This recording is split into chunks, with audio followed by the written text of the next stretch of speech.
2025 ವರ್ಷಾಂತ್ಯ ಕಳೆದು ಇದೀಗ ಹೊಸ ವರ್ಷಕ್ಕೆ ಕಾಲಿಡುವಂತಹ ಸಂದರ್ಭದಲ್ಲಿ ನಾವಿದ್ದೇವೆ. ಆ ನಿಟ್ಟಿನಲ್ಲಿ ಇದೀಗ ಪ್ರವಾಸಿಗರು ಪ್ರವಾಸಿ ಸ್ಥಳಗಳಿಗೆ ಲಗ್ಗೆಯನ್ನ ಇಡ್ತಾ ಇರುವಂಥದ್ದು ದೃಶ್ಯಗಳಲ್ಲಿ ನೋಡಬಹುದು. ಈಗಾಗಲೇ ನಾನಿರುವಂಥದ್ದು ಮಂಡ್ಯ ಜಿಲ್ಲೆ ಗಣಂಗೂರು ಟೋಲ್ನಲ್ಲಿ, ಅಂದರೆ ಶ್ರೀರಂಗಪಟ್ಟಣ ಸಮೀಪ ಇರುವಂತಹ ಗಣಂಗೂರು ಟೋಲ್ ಅಂದರೆ ಮೈಸೂರು ಬೆಂಗಳೂರು ರಾಷ್ಟ್ರೀಯ ಹೆದ್ದಾರಿ. ಈ ಒಂದು ಹೆದ್ದಾರಿಯ ಎಕ್ಸ್ಪ್ರೆಸ್ ವೇನಲ್ಲಿ ಇದೀಗ ವಾಹನಗಳ ದಟ್ಟಣೆ ಜೋರಾಗಿದೆ ಅಂತಾನೆ ಹೇಳ್ಬೋದು. ನೋಡ್ತಾ ಇದ್ದೀರಾ ದೃಶ್ಯಗಳಲ್ಲಿ ಟೋಲ್ನಲ್ಲಿ ಎಷ್ಟರ ಮಟ್ಟಿಗೆ ವಾಹನಗಳಿವೆ ಅಂತ.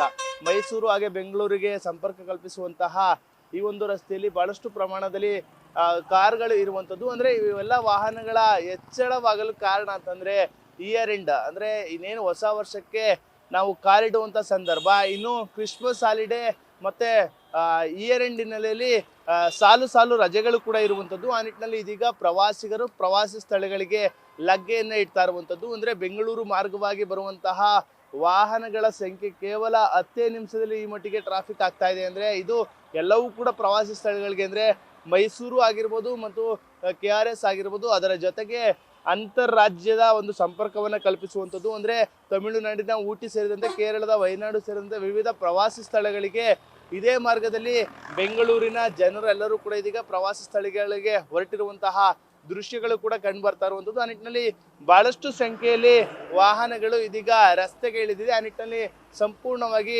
ಟ್ರಾಫಿಕ್ ಜಾಮ್ ಆಗಿದೆ. ಅಂದರೆ ಈ ಒಂದು ಎಕ್ಸ್ಪ್ರೆಸ್ ವೇನಲ್ಲಿ ಇಷ್ಟರ ಮಟ್ಟಿಗೆ ಯಾವತ್ತೂ ಕೂಡ ವಾಹನಗಳ ಸಂಚಾರ ಇರಲ್ಲ. ಆದರೆ ಇದೀಗ ಟೋಲನ್ನು ಪಾಸ್ ಆಗಬೇಕು ಅಂತಂದರೆ ಬರೋಬ್ಬರಿ ಅರ್ಧ ಗಂಟೆಗಳ ಕಾಲ ಕಾಯುವಂಥ ಪರಿಸ್ಥಿತಿ ಸದ್ಯ ಗಣಂಗೂರು ಟೋಲ್ನಲ್ಲಿ ಇಲ್ಲಿ ಕಂಡು ಬರ್ತಾ ಇರುವಂಥದ್ದು. ಸದ್ಯ ಈ ರೀತಿಯ ದೃಶ್ಯಗಳು ಕಂಡು ಬರ್ತಾ ಇದೆ. ಇನ್ನು ಹೊಸ ವರ್ಷ ದಿನವೂ ಕೂಡ ಇದೇ ರೀತಿಯ ಟ್ರಾಫಿಕ್ ಜಾಮ್ ಆಗುವಂಥ ಸಾಧ್ಯತೆಗಳು ಕೂಡ ಹೆಚ್ಚಾಗಿರುವಂಥದ್ದು. ಸದ್ಯ ಪ್ರವಾಸಿಗರು ಇದೀಗ ಪ್ರವಾಸಿ ಸ್ಥಳಗಳಿಗೆ ಲಗ್ಗೆಯನ್ನು ಇಡ್ತಾ ಇದ್ದಾರೆ. ಕಾರಣ ಅಂತಂದರೆ ಹೊಸ ವರ್ಷವನ್ನು ಆಚರಣೆ ಮಾಡೋದಕ್ಕೆ 2026ನೇ ವರ್ಷವನ್ನು ಏನು ಈಗಾಗಲೇ ಕೈ ಬೀಸಿ ಕರೆಯೋದಕ್ಕೆ ಮತ್ತು ಸೆಲೆಬ್ರೇಷನ್ ಮಾಡೋದಕ್ಕೆ ಇದೀಗ ಪ್ರವಾಸಿಗರು ಪ್ರವಾಸಿ ಸ್ಥಳಗಳಿಗೆ ಲಗ್ಗೆಯನ್ನು ಇಡ್ತಾ ಇರುವಂಥದ್ದು. ಕ್ಯಾಮ್ರಾ ಪರ್ಸನ್ ಹರ್ಷಿ ಜೊತೆ ನಂದೀಶ್, ನ್ಯೂಸ್ ಫಸ್ಟ್, ಮಂಡ್ಯ.